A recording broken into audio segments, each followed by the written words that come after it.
Russian lawmakers approved hastily drafted legislation that opens the way to a crackdown on foreign media in retaliation for U.S. actions against Kremlin-funded broadcaster RT.The State Duma, or lower house of parliament, on Wednesday unanimously backed a legal amendment allowing any media that gets funding from abroad to be declared foreign agents. The upper house is expected to vote on the measure at its next session on November 22 before the bill is sent to President Vladimir Putin for signing. The law is based on one already used to restrict non-governmental organizations with sources of financing from abroad, which requires them to label themselves publicly as foreign agents and imposes strict controls on their work.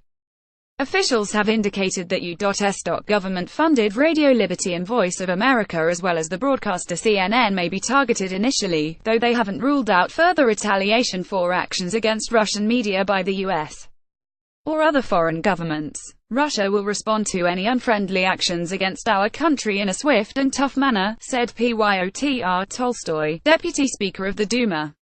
This will apply to any step that the Americans adopt to make Russia toxic. In their own words, hastily adopted. The legislation's been hastily adopted and is poorly thought out, former finance minister Alexei Kudrin said on Twitter.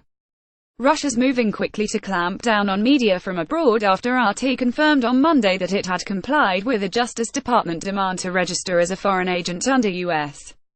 law. Several state-owned outlets operating in the U.S., including Japan's NHK and the China Daily newspaper, are similarly registered under the legislation, which requires disclosure of an organization's foreign funding. RT, which said it registered under protest to avoid possible prosecution, denies assertions by U.S. intelligence agencies that it acted as a propaganda arm of the Russian government in efforts to influence last year's presidential election. Media that fail to comply with demands to register as foreign agents under Russia's law will be banned from working in the country, Tolstoy said on Tuesday.